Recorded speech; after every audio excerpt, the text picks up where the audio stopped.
Bonjour à tous, j'espère que vous allez excellemment bien. Aujourd'hui on se retrouve pour parler cyclisme, pour faire le débrief de cette 17e étape du Tour de France. On va revenir un petit peu sur le résumé de cette étape et puis on parlera des résultats pour débriefer cette journée. N'hésitez pas à vous abonner à la chaîne, à réagir dans les commentaires, à mettre un pouce bleu, à partager la vidéo sur les réseaux sociaux, notamment auprès de vos proches, si vous pensez que ça peut les intéresser. Dans les commentaires, n'hésitez pas à me dire qui vous a plu, qui vous a déçu. Quand vous vous abonnez à la chaîne, vous pouvez rajouter la petite cloche, comme ça vous êtes au courant des dernières vidéos qui viennent de sortir. Et puis si vous avez les moyens et que vous voulez soutenir mon travail, vous pouvez faire un super thanks. Alors vous vous dites pourquoi on a ce format-là de vidéo qui est normalement dédié au contre-la-montre? Eh bien tout simplement parce que j'ai fait un short vers 17h30 et ensuite il y a eu une nuée de grêlons. Alors heureusement les grêlons n'ont pas fait de dégâts, notamment sur les voitures et ce genre de choses, parce que j'habite chez mes parents, hein, donc dans la maison des parents. Ça a fait des dégâts dans le jardin et surtout ça a fait une tonne de glace sur le toit, donc j'étais en train d'éponger le plafond. Voilà, pour tout vous dire. Donc j'enregistre déjà un petit peu tard. Deuxièmement, l'étape du jour n'a pas été exceptionnelle en termes de résultats, il n'y a pas grand chose à analyser, donc en gros je peux me permettre de faire ça sur cette étape là aujourd'hui, parce que j'aurais pas pu me permettre peut-être pour l'étape de demain si la même chose était arrivée, et dans ce cas là on aurait fait un débrief qui sera arrivé plus tard ou simplement demain. Mais là, comme l'étape a été quand même bien chamboulée par la dernière chute, j'ai envie de dire que voilà, on peut se permettre ce genre de choses. Bon. Le résumé de cette étape, eh bien on commence avec l'échappée qui n'a pas mis longtemps à se former. On a eu une première attaque de Abrahamson avec Roméo et puis ensuite Albanese avec Quentin Paché, Burgodeau, Abrahamson. Derrière, Axel Laurens a tenté quelques kilomètres après de rejoindre cette échappée, mais comme souvent avec Ineos depuis le début de ce Tour de France, eh bien on est à contre-temps et on n'arrive pas à choper la bonne échappée d'entrée. Donc on essaye de relancer derrière, mais là ça n'a pas véritablement marché et Axel Laurens a été récupéré une quinzaine de kilomètres après. À 150 km de l'arrivée, l'écart de 2 minutes 10 et l'écart ne sera jamais véritablement plus important. C'est-à-dire que, voilà, comment vous dire qu'on a décidé d'avoir une avance limitée du côté de cette échappée. Pourquoi? On manque un peu de main d'œuvre, hein. Il y avait réellement que Lidl Trek qui faisait le travail. Et puis après, avec quelques autres équipes, mais beaucoup d'équipes avaient décidé de ne pas jouer à fond cette échappée. Et puis la Groupama ne roulait pas, vu qu'il y avait Quentin Paché notamment. Donc c'est ce qui s'est passé. 114 km de l'arrivée, chute de Louis Barré, chute assez importante quand même de Louis Barré au niveau de l'épaule. Donc forcément un petit peu amoché le coureur français qui était déjà tombé du côté de l'Intermarché. De toute manière, c'est pas le tour de l'Intermarché. Sprint intermédiaire, c'est Abrahamson qui passe en tête du côté de l'échappée. Jonathan Milan lui s'impose dans le peloton devant Guilhermet. Il récupère 11 points supplémentaires à ce moment-là. Derrière, vous avez Ineos qui décide de rouler avec Movistar pour faire péter Jonathan Milan, ce qui va marcher dans un premier temps. Il va être distancé avec Binyam Guilhermet, mais tout va rentrer dans l'ordre. Il y aura également Renaud Vegan et Merlien qui seront lâchés, mais tout va rentrer dans l'ordre aux alentours de 80 km de l'arrivée, puis après un petit peu dans la petite bosse. À ce moment-là, il n'y a plus que 27 secondes d'avance pour les hommes de tête. Autant vous dire qu'il n'y a aucune chance que ça aille au bout, même si l'écart remonte à 1 minute 10. À 50 km de l'arrivée, chute avec Julien Alaphilippe qui tombe dans l'herbe sur l'autre épaule. Et Hugo Page et Carlos Rodriguez un petit peu écorchés sur le côté du maillot.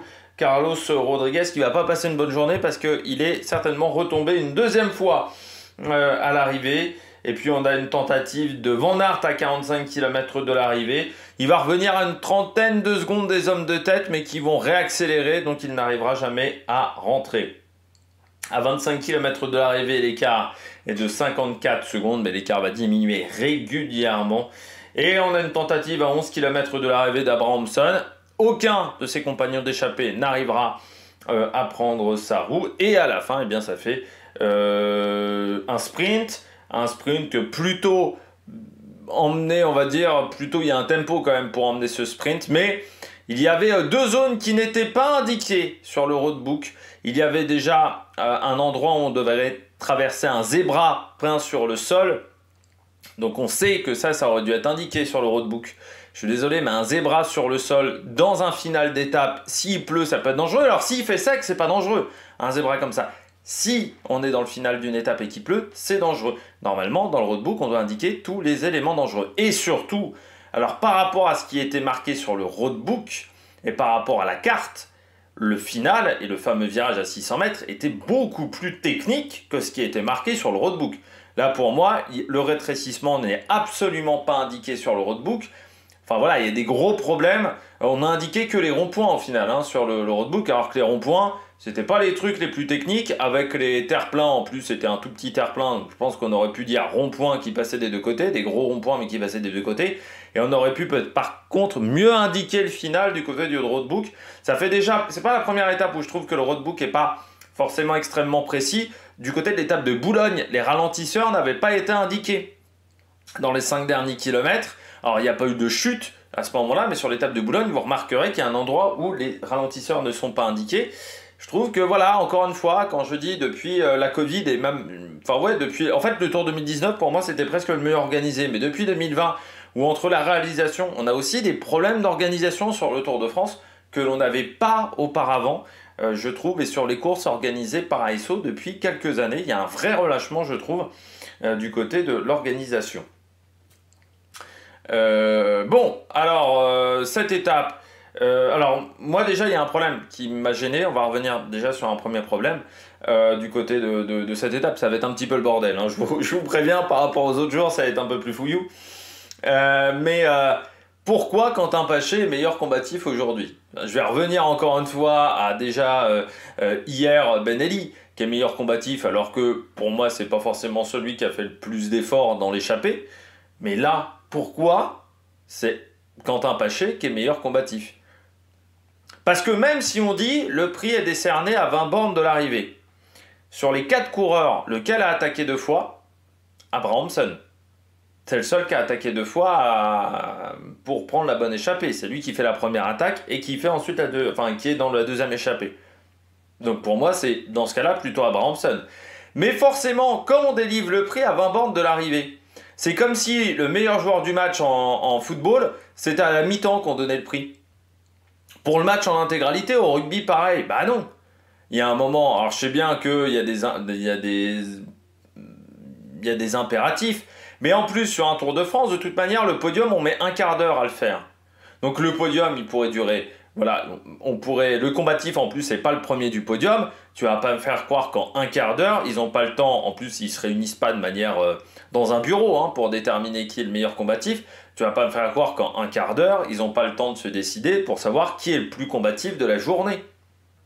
Parce que moi je trouve ça incroyable à chaque fois que ça soit donné le prix à 20 bornes de l'arrivée. Je trouve ça remarquable, voilà, de stupidité. Donc on se retrouve à avoir quelqu'un qui a le prix de la combativité, avec des sous-sous derrière, mais pour moi qui est absolument pas le plus combatif.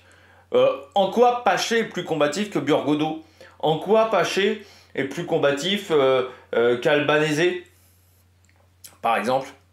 Bah non, il n'y en a aucun, enfin les trois sont au même niveau, et pour moi Abrahamson, il est dans 2 attaques. Pour moi, à partir de ce moment-là, c'est pas énorme, mais il aurait dû avoir le prix. Là, tu as quand même l'impression, comme trop souvent avec le prix de la combativité, il y a un petit chauvinisme franco-français. On aime bien donner le prix à un Français du côté du meilleur combatif. Bon. Du côté de la note de cette étape, difficile à noter. Moi, je mettrais 10. Ouais, 10. Allez, 10. Pourquoi? Parce que le sprint est complètement défoncé par la chute. Donc on a un sprint qui est complètement fracassé par la chute. Ça c'est clair et net. Parce que l'échappée, on a compris très vite qu'elle n'aurait aucune chance de s'imposer. Il n'y a pas eu forcément des tentatives de contre, comme on l'a repris quand même dans les 5-6 derniers kilomètres. Lidl et les équipes de sprinteurs ont bien contrôlé. Quick-Step également sur le fait de reprendre l'échappée pas trop tôt. Ce qui fait qu'il n'y a aucune possibilité d'avoir des tentatives de contre. Et puis qu'après, moi je me disais, tiens, quand il y a les 10 mecs ensemble, là, après la chute, je me dis, allez, Fedorov, il va peut-être attaquer, faire le kilomètre, tu vois, tenter un truc. Et il n'y a personne qui a tenté le coup du kilomètre. Donc tout le monde a accepté le fait qu'on allait sprinter face à Milan. Mais si tu acceptes le fait que tu vas sprinter face à Milan, tu vas faire 2 derrière Milan. Donc c'est un peu dommageable voilà, du côté de ce sprint. Alors oui, il y a une belle opération pour le maillot vert pour Milan, mais au final, on n'a pas eu le match voilà, face à Merlier. C'est vrai que 2 fois, on n'a pas eu le match face à Merlier. Donc c'est un petit peu dommageable de ce côté-là. Et c'est vrai que ce sprint à 10 ne m'a pas vraiment emballé. Voilà, hein, c'est pas donc ouais, un 10 sur 20 parce que j'ai pas pris forcément beaucoup de plaisir voilà, à regarder le final de cette étape. Ouais, la tentative d'Ineos, ok, c'est sympa, mais tu sens qu'il y a enfin, tu te demandes en termes de tactique, il y a peu d'intérêt. Ineos, ils auraient mieux fait de mettre plus d'énergie à tenter un contre, à essayer de suivre Van Aert, pourquoi pas, mais là, il n'y avait pas d'intérêt à ce moment-là, je trouve, d'essayer d'augmenter le rythme, parce qu'on savait que derrière, tu avais encore 75 bornes de plat et que ça allait rentrer. Donc Ineos, un peu... Et puis en plus, Ineos, de toute manière, pour faire sprinter Laurence, enfin, Laurence au sprint, il bat pas Merlier, hein, donc voilà, ou il bat pas Jordi Meeus, donc ouais, c'était pas forcément l'idée du siècle, je trouve, en termes de stratégie. Mais oui, le scénario de l'étape m'a pas vraiment emballé. Je mets 10 parce que ouais, j'aurais pu mettre moins, hein, même, je pense, en termes de notes de l'étape. Parce que bah, l'échappée de 4, tu sais très bien qu'il fallait une échappée une chouille plus nombreuse ou des plus gros gaziers. T'as Abrahamson, certes, mais sur ce terrain-là, Burgodo, c'est trop limité. Il aurait fallu un Benjamin Thomas, il aurait fallu un Campenart, des coureurs de ce type-là. Oui, un Casper Asgreen, à 4, ça peut le faire. Albanese, c'était pas forcément la meilleure carte, notamment chez EF, pour aller chercher ce résultat-là. Bon, débrief un petit peu du classement, rapidement. Jonathan Milan, vainqueur, sans les honneurs. Je pense que même lui doit être un peu frustré parce que il doit se dire oui, j'ai gagné, alors il doit être content pour le maillot vert. Encore une fois, la situation pour le maillot vert, elle est satisfaisante pour lui, mais je pense que de l'autre côté, il se dit bah j'ai pas eu le match que j'attendais pendant tout le Tour de France face à Merlier. On sait très bien que les deux passeront pas Montmartre, ça risque de rouler trop fort et autant d'autres coureurs, Axel Laurence peut passer Montmartre, autant Milan et Merlier non. Donc c'est sûr que c'est de la frustration, je pense pour Jonathan Milan, bon qui on peut pas considérer que c'est forcément le meilleur sprinter parce que bah, le seul duel qu'il y a eu, on va dire à la régulière face à Merlier, Merlier gagne. Donc c'est ouais, c'est un peu voilà, il y a un petit côté un peu frustrant, voilà, du côté de Milan de se dire ok, il a égalisé, mais est-ce que il a vraiment été meilleur que Merlier pendant ces 3 semaines? Bah, on n'a pas eu la réponse aujourd'hui. Voilà, donc il y a une petite frustration, je pense que lui aussi. Le maillot vert, bon, il fait la bonne opération du jour, il prend 61 points. Et j'avais dit dans les commentaires il y a quelques jours, il fallait au moins qu'il prenne 60 points aujourd'hui pour avoir un peu de marge. Il va falloir quand même continuer à être présent dans les échappées et je pense que ça peut se jouer peut-être sur le premier sprint à Paris. Parce que le premier sprint à Paris, qui va arriver à 60 bornes de l'arrivée, un truc comme ça, sera avant les bosses de Montmartre. Donc le dernier sprint intermédiaire de ce Tour de France. Donc ça va peut-être se jouer là, ça va peut-être se jouer en Franche-Comté aussi sur le sprint intermédiaire. Ils vont peut-être essayer de marquer un maximum de points. Bon, ils savent que demain et après-demain, les points, ils en marqueront pas sur les 2 prochaines étapes parce que impossible. Voilà, impossible pour Milan de marquer des points pour le maillot vert sur ces 2 étapes-là. L'avantage, c'est que ces 2 étapes qui valent 40, il y a peu de chances que Pogacar marque 80 points sur ces 2 étapes-là. C'est-à-dire à la fois gagner le sprint intermédiaire, gagner l'arrivée. Et on voit bien que même s'il marque 60 points, c'est-à-dire qu'il raterait 15 sprints intermédiaires, Milan serait toujours en tête. Donc, je pense qu'avec ces 60 points-là, ces 61 points, Milan a peut-être sécurisé le maillot vert pour Paris. Mais il faudra quand même continuer à amasser des points peut-être sécuriser le tout du côté de Paris sur les Champs-Élysées. Et peut-être également en Franche-Comté sur le sprint intermédiaire ou le sprint à l'arrivée. Jordi Meus, ça va de mieux en mieux. Dommage la chute, hein, grosso modo, qui lui a un peu pourri son Tour de France. Tu vois que ça va de mieux en mieux. Là, il est pas loin de Milan, hein. Il y a une demi-roue. Ça a été un sprint de gros gabarit. Mais oui, forcément, le temps qu'il a perdu à se remettre en forme, bah, ça lui coûte cher, en termes de résultats. C'est dommage encore une fois, comme je t'avais dit, du côté de Dunkerque, parce que on lui faisait confiance cette année. Donc c'était un coureur qui déjà pouvait faire le Tour de France, ce qui n'est pas habituel. Et puis on lui emmenait quand même Van Poppel, on lui emmenait un petit peu de monde autour de lui, Van Dijk, je pense. Et bah, la chute l'a complètement plombé, mais là il rectifiait bien le tir avec cette deuxième place.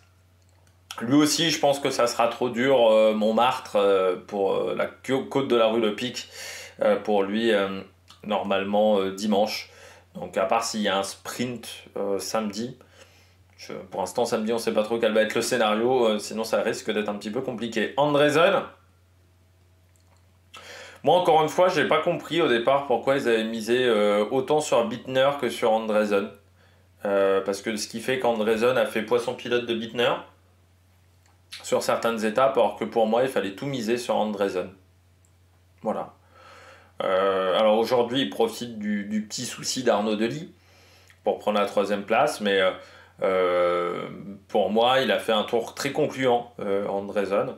Un tour qui est au niveau auquel je m'attendais de lui.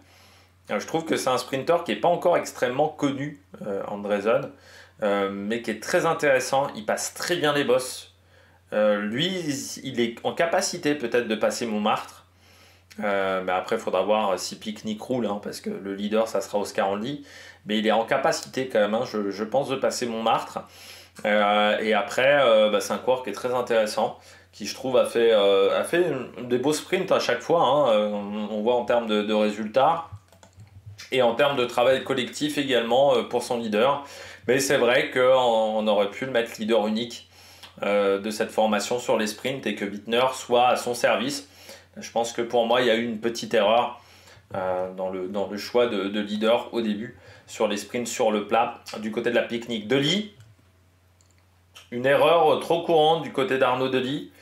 Voilà, sur les sprints, il envoie un peu trop de puissance, j'ai l'impression.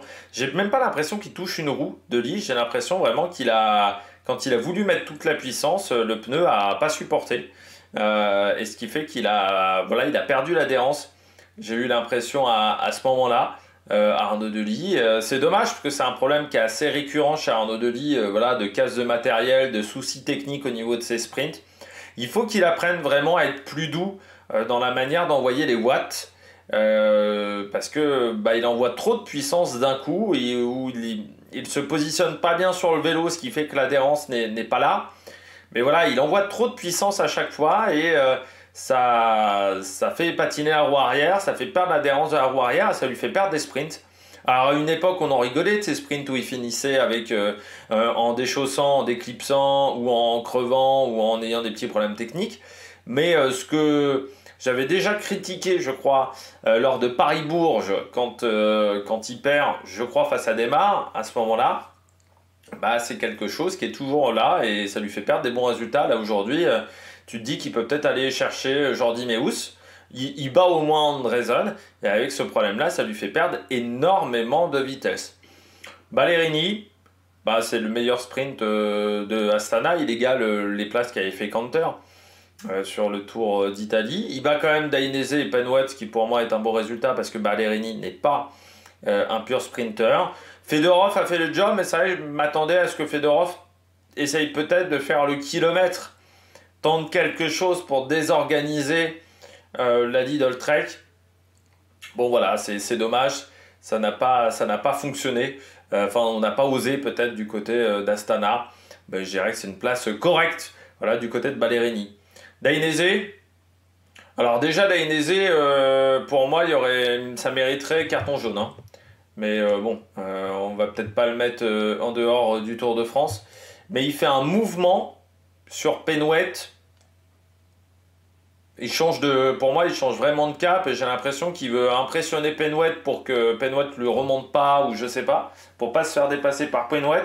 Mais il y a un mouvement sur le sprint. Il y a aussi un mouvement de Milan à un moment où je suis d'accord avec Jalabert. À un moment, il a traversé le peloton un peu chaud. Mais comme c'était pas dans le dernier kilomètre, pas de biscotte.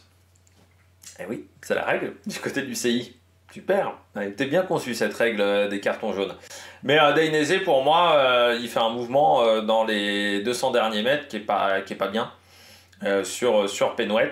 Donc oui, moi ça aurait mérité biscotte. Normalement, la règle, c'est qu'il a des vies de cap sans raison. Voilà, il n'est pas gêné, il va pas dépasser un concurrent. Pour moi, il dévie cap, donc voilà, j'ai du mal à comprendre pourquoi, et pour moi, ça aurait mérité une biscotte ou au moins une information de la part de l'UCI, mais les jours où les commissaires de l'UCI daigneront faire des conférences de presse, je pense que les poules auront des dents, mais bon, vous savez un petit peu l'expression, mais les poules auront des dents ou un Français gagnera le Tour de France, je ne sais pas, mais c'est pas pour tout de suite, quoi. Vous avez bien compris l'idée. Et Penwet, ouais, pas dingue, hein. Il y a quand même des mecs sur Twitter, j'ai vu, qui disent Penwet n'est pas un pur sprinter. Bah si. Enfin, je sais pas dans quel monde tu vis, Coco. Penwet est un pur sprinter. Alors, le problème, c'est que déjà, Clément Russo, Penwet, depuis le début de ce Tour de France, ça marche pas. Ils sont pas encore ordonnés, hein. Enfin, chacun fait les sprints de son côté, donc je vois pas véritablement l'intérêt. Et ensuite, pour moi, les meilleurs résultats de la Groupama, c'est Aski qui les a eus. Sauf que tu as bien compris quand même quand Madio en parlait que Aski n'était pas le leader au niveau des sprints. Donc à partir de ce moment-là, à Penwet, il y a un problème. Et là aujourd'hui, sur un sprint où ils sont 10, bah, il fait 7. Donc il ne peut pas être satisfait de ce résultat-là. De toute façon, Marc Madio n'était pas satisfait de la journée. Parce qu'il a dit on ne vient pas pour seulement prendre des prix de la combativité. Marc Madio. Voilà. Donc, mais en gros, il finit dernier sprinter aujourd'hui. Fedorov fait pas le sprint, il emmène. Clément Russo n'a pas trop compris ce qu'il faisait. Stuyven, il travaillait pour Milan. Donc en fait, le dernier sprinter aujourd'hui de la journée, c'est Penwet. Donc je pense qu'on peut pas vraiment se satisfaire de ça. Bon, derrière, Van der Moer, Bauhaus, remporte le sprint du deuxième peloton, je pense, devant Groenewegen. Dommage pour Alexis Renard, hein, on prend pas les points. Parce que c'est un coureur qui aime bien ce type de conditions. Mais voilà, encore une fois, le sprint a été complètement coupé en deux. Donc il n'a pas pu obtenir un résultat comme Caden Groves, comme Tronchon, tous ces coureurs-là qui, je pense, finissent ce Tour de France avec beaucoup de frustration, surtout Groenewegen, parce qu'on ne l'a pas vu. Hein. Alors, au final, on a vu à Karman, mais Groenewegen, on ne l'a pas vu de ces 3 semaines de course. Donc c'est quand même extrêmement frustrant pour lui. On va redescendre un petit peu dans le classement. Donc Pogacar, Gall, pas de soucis aujourd'hui. Ils ont passé une étape tranquille au niveau du sprint. Par contre, ceux qui ont passé une mauvaise journée, c'est Carlos Rodriguez. Déjà, Carlos Rodriguez qui est tombé au moins une fois, mais je pense 2 fois. Et ça, c'est pas vraiment une bonne nouvelle du côté du coureur espagnol, qui était plutôt bien parti pour être dans le top 10, tu vois, il remontait bien dans le classement, qui a quand même souvent tendance à tomber en 3e semaine, Carlos Rodriguez. Ça c'est un gros défaut, parce que dans tous ces grands tours, en gros, il est toujours tombé en 3e semaine, il y a toujours une merde en 3e semaine, et c'est quand même pas l'idéal avant 2 étapes qui vont être extrêmement difficiles, et puis Intermarché, j'ai envie de dire, Binyam Girmay, qui finit extrêmement loin aujourd'hui. Binyam Girmay et Arensman aussi serait tombé parce qu'ils ont fini tous les deux ensemble. Là je regarde un petit peu, il y a Tobias Foss aussi, et puis donc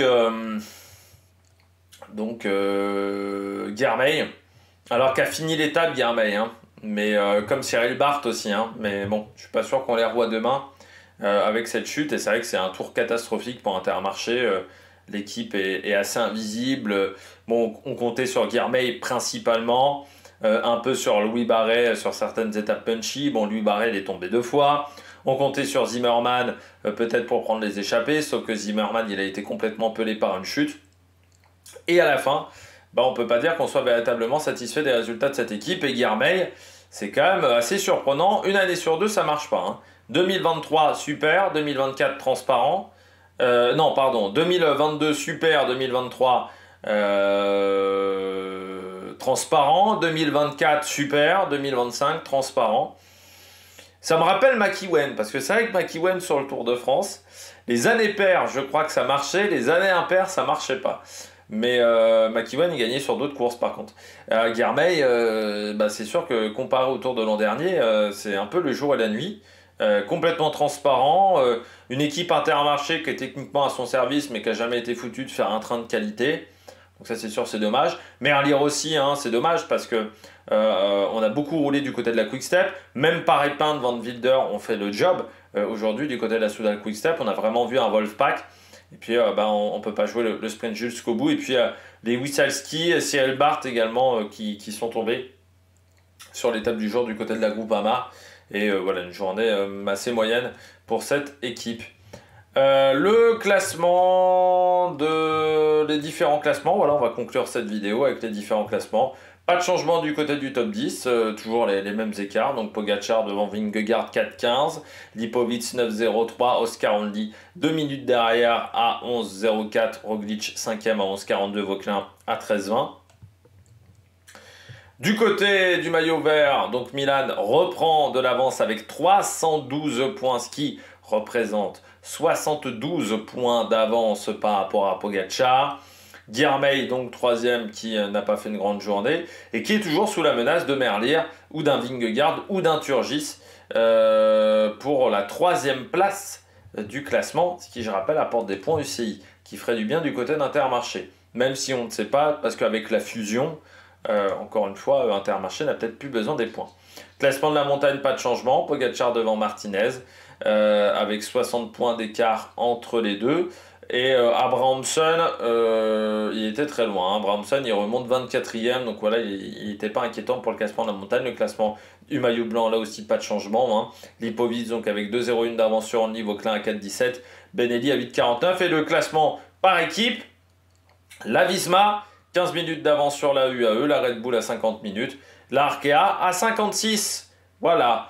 Eh bien, j'espère que vous avez aimé cette vidéo, même si le format était raccourci, un petit peu différent d'habitude pour voilà, des raisons d'orage, voilà, et un petit peu de problèmes. Vous inquiétez pas, la présentation de l'étape de demain était déjà encodée. Donc il manque plus juste à la mettre en ligne, donc il n'y aura pas de souci pour demain 7h.